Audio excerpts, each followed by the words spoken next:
Ted Bundy did not look like the kind of person America had been taught to fear.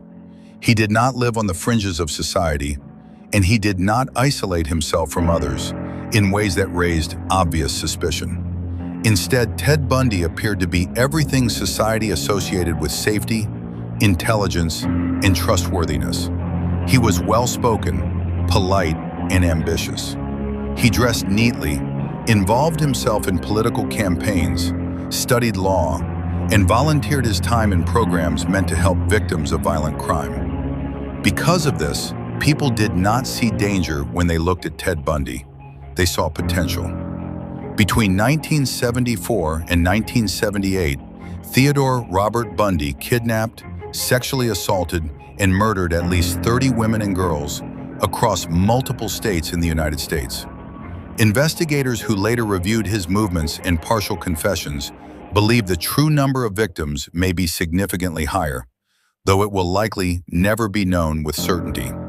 This is not just the story of what Ted Bundy did, but how he was able to do it repeatedly while remaining largely invisible, protected by the very image he carefully constructed, and how his crimes permanently changed the way law enforcement and the public understand violent predators.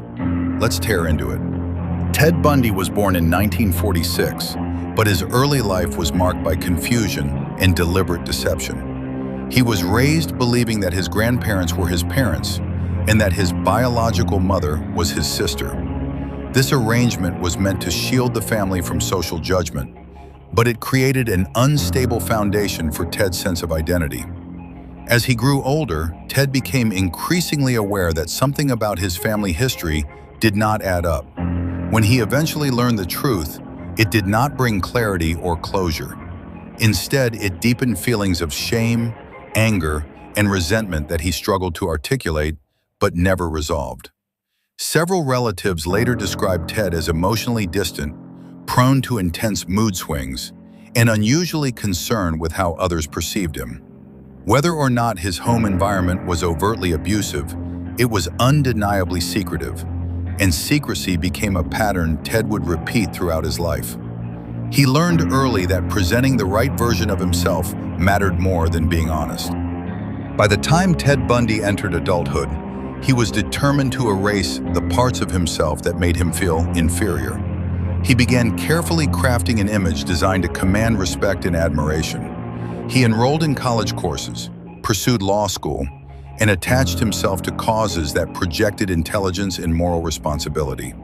One of the most unsettling aspects of Bundy's early adult life was his volunteer work at a rape crisis hotline. There he spoke directly with victims of sexual violence, gaining insight into their fears, vulnerabilities, and patterns of trust. To those around him, this seemed compassionate. In reality, it gave Bundy a deeper understanding of how predators operated, knowledge he would later exploit. Friends and acquaintances described him as charming, articulate, and confident, though some noted a tendency toward arrogance and emotional coldness. Behind the scenes, Bundy was nurturing violent fantasies centered not on chaos, but on control. This was not impulsive violence. It was deliberate, rehearsed, and increasingly consuming. In early 1974, young women in Washington state began disappearing under circumstances that seemed unrelated at first. The victims varied in appearance, location, and routine, which made it difficult for law enforcement to immediately connect the cases. What investigators did not yet understand was that Bundy had already developed a consistent method. He approached women in public places, often pretending to be injured, using a fake cast or sling to appear harmless and in need of assistance. This strategy lowered defenses and appealed to social expectations around kindness and helping behavior. Once the victim was close enough, Bundy attacked quickly and efficiently, incapacitating them before they fully realized what was happening. He then transported them to secluded locations where he exercised total control. These early crimes laid the groundwork for what would become one of the most notorious killing sprees in American history. On July 14, 1974, Ted Bundy arrived at Lake Sammamish State Park, a crowded recreational area filled with families, couples, and groups of friends. He introduced himself simply as Ted, striking up casual conversations and asking multiple women for help throughout the day. By the end of that afternoon, two women, Janice Ott and Denise Naslin, had vanished. What made this moment pivotal was not just the crime itself, but the fact that dozens of witnesses saw Bundy, remembered his face, recalled his name, and noticed his vehicle. Yet even with this information, no immediate arrest followed. Bundy interpreted this as confirmation that he was untouchable. His confidence grew, and with it, the frequency and boldness of his attacks. Not all of Bundy's victims died. Carol Durange survived an attempted abduction after fighting her way free from his restraints, later providing a detailed description and identification. Her survival was critical, not just for the case against Bundy, but for dismantling the myth that he was flawless. Her testimony revealed that Bundy made mistakes, panicked, and could lose control when his plans unraveled. This contradicted the image of an unstoppable mastermind and exposed him as a fallible predator who relied heavily on circumstance and trust. Bundy was arrested in Utah in 1975, but rather than accepting responsibility, he transformed the legal process into another opportunity for manipulation.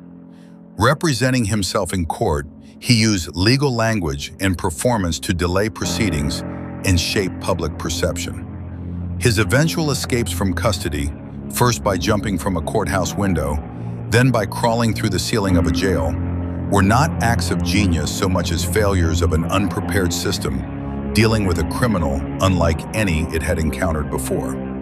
Each escape escalated Bundy's sense of entitlement and rage, leading directly to his final and most chaotic crimes in Florida. In January 1978, Bundy attacked the Chi Omega sorority house at Florida State University, brutally assaulting 4 women in a matter of minutes. The violence was frenzied and uncontrolled, marking a clear departure from his earlier calculated methods. This attack exposed Bundy completely. The careful mask he had built over years finally collapsed under the weight of his own escalation. Days later, he was arrested for the final time. Ted Bundy was convicted using forensic bite mark evidence and sentenced to death. Even in his final years, he continued to manipulate interviews, delay confessions, and withhold information from victims' families.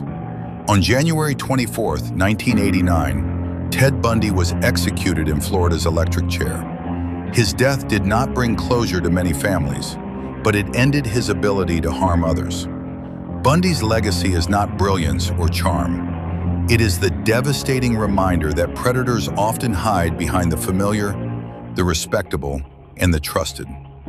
Ted Bundy succeeded for as long as he did because people trusted appearances more than instincts. His story remains relevant not because of who he was, but because of what he revealed about how easily danger can be overlooked when it wears a friendly face. Please remember to hit that like button and subscribe so you don't miss a beat. Thanks for watching.